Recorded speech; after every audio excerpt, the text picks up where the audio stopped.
back with another fight week for the UFC. You went through this whole process to get to this point. What's going through your mind right now, just a few days away from making this walk on a massive card like this? Just enjoying the process, trying to, when you've been here and then you've been released from the promotion, you know that all of this is fleeting. It can go away at any time. And so just trying to enjoy it, I'm 35 years old, 7, 8 years from now, there's no way I'm going to be here. 5 years from now, there's probably no way I'm going to be here. So trying to enjoy it while it lasts and just have fun with it, Put in the longest camp I've ever had for this fight. Usually fighters aren't given this much time notice for when they're going to fight. So try to take advantage of that and just proud of the work we put in and ready to cash in the chips, so to speak. Yeah, I was going to ask about that because you were the last guy to earn a spot on the show because your semifinal match didn't air until last night. How wild has this experience been knowing filming wrapped for a while? You've been kind of getting ready for this, but then you have to keep this to yourself that you were in the finals the whole time. It's been really hard. I'm not the kind of person who's very good at not being real with people. If I like you, you're gonna know I like you. If I don't like you, you'll probably know that too.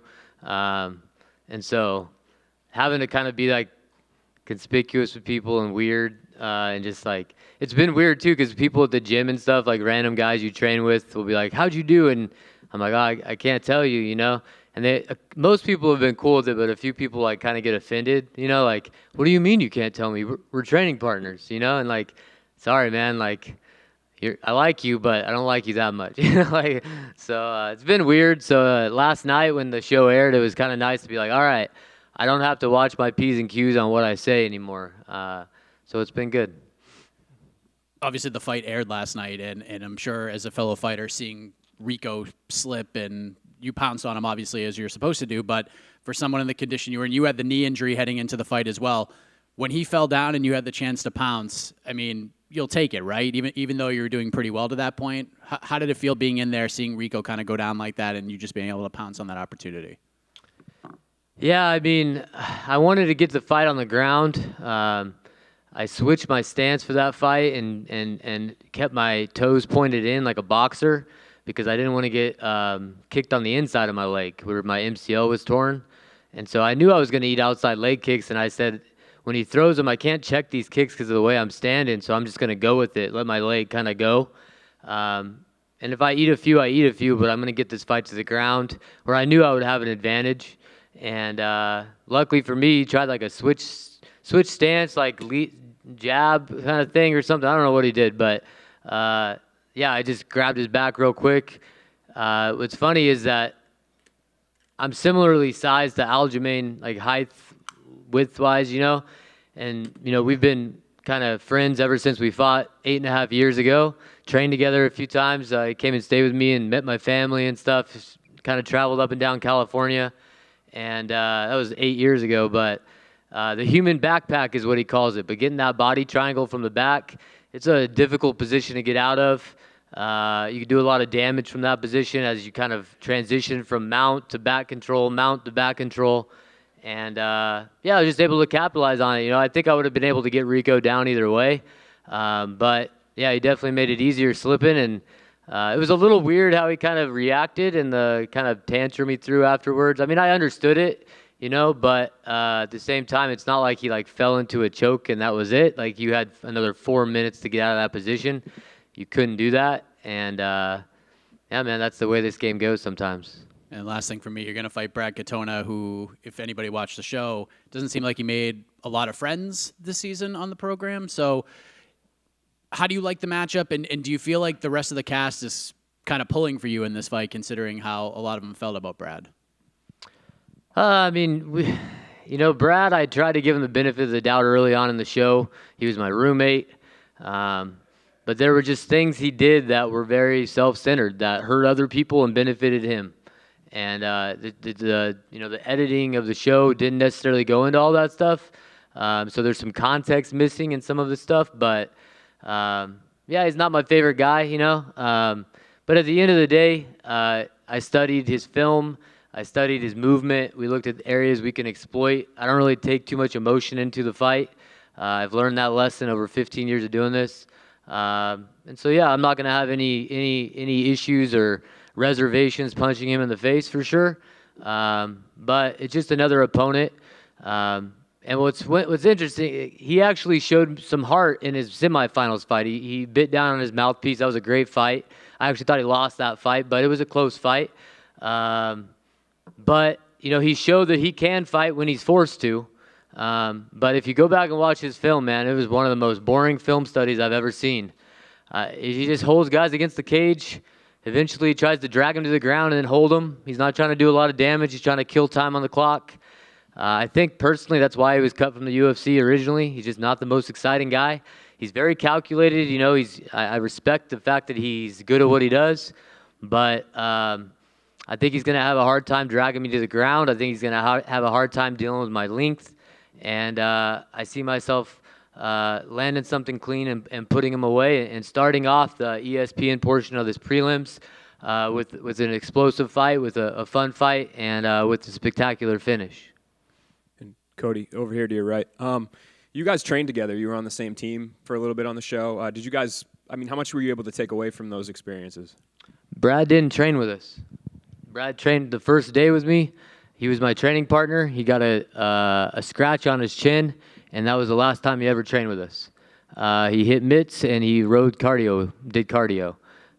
So I didn't train with him too much. He didn't train with any of us too much. And maybe that was strategic. He didn't want to, mix it up with guys that he could potentially fight, or maybe that's just the way he trains. I'm not sure, but I didn't get a whole lot of movement with him. Literally the first day of the show, he was my training partner for some drills, and then that was it. So, man, we'll figure it out when we get in there. And the knee injury was referenced earlier. That was a big part of your story on the show. It was talked about numerous times. The filming of that show, of your show, only ended like a few months ago. So is that something that you're still kind of dealing with? And if so, is it weird, like going into a fight with your opponent in the world, kind of knowing that you have something that's maybe not 100%? Oh, no. Luckily the UFC, the stem cells they gave me really helped. Got me through that, not only that fight, but I think also as far as recovery afterwards. And we went home after the fight, did about 3 months of extensive physical therapy every day, or every couple of days. And my knee's 100% good now. Had a great camp, had no limitations. Somebody asked me the other day which knee you hurt, and it took me a minute to think about it. Like, it's this one, because that's how much I don't feel it anymore. So I'm healthy, had a great training camp. I'm a full-time teacher. So I was able to utilize the fact that we had summer vacation and train full-time. I've only been able to do that a few times in my career when I've had like late summer fights. So this was great. I had 13-week training camp, 3 times a day. So I got no excuses, man. I'm in the best shape of my life. I feel great. And I'm going into, just have fun. At this point, I'm just proud of the work we did. And when you're proud of yourself and the work you've put in, you don't have to think about or worry about the results so much. You're going to be proud of yourself no matter what happens on Saturday night. But definitely intend to not only just win this show and beat Brad Katona and get a spectacular finish, but really announce my presence to the bantamweight division. If you look at go to my Dog or my Tapology, I've fought some of the best guys in this weight class already. Not only the champion, but also John Dotson, Ray Borg, Francisco Rivera. I've been fighting a murderer's row, and so I'm not looking to win this fight and get cast onto the bottom of a prelim against some contender series guy. I'm looking for names. I'm looking for challenges, and that's the statement I'm trying to make on Saturday night. Cody, over here to your left. Just one question for me. Obviously, this is now your second stint in the UFC. What did you learn in your first stint that's going to make you more successful now so you can make that run up the rankings like you want to? I think at the end of the day for me, and you kind of saw this on the first episode or my quarterfinal fight episode, it's just confidence, When you're not truly confident in yourself, you might be on the exterior, you might have confidence like everybody has, but when you don't really believe in yourself, it's hard to have success, at least at this level. And so for me, this whole 8.5 years since I've been in the UFC, if you look at most of the guys that were on the show, they were a year removed from the UFC, maybe 2 years removed from the UFC. I was the one guy who was like kind of the ugly duckling, man. It's been a long time for me. And in that time, it's forged me and helped me grow as a man and a person and develop me. And I have confidence now. I know who I am. I know what I'm about. I know what I represent. And that's going to be the biggest difference you see from me in the cage and in this second stint in the UFC. Cody, over here to your right. Just wondering, did you see Mike's tweets last night saying that he's going to be in Boston and that he also thinks you'll find the finish? And if you did, what are your thoughts on that? Yeah, I talked to Mike 2 days ago. He gave me a call. We've stayed in touch throughout the, after the show. Yeah, it's great. It's going to be great to have him here. I believe that his opinion, holds weight, and I think that he's right. I think I'm going to find a finish. I think I hit hard. I'm big, and he's gonna have a hard time dealing with me and the pressure I put on him. I don't think Brad truly likes to be in the fire, and I'm going to put him in the fire.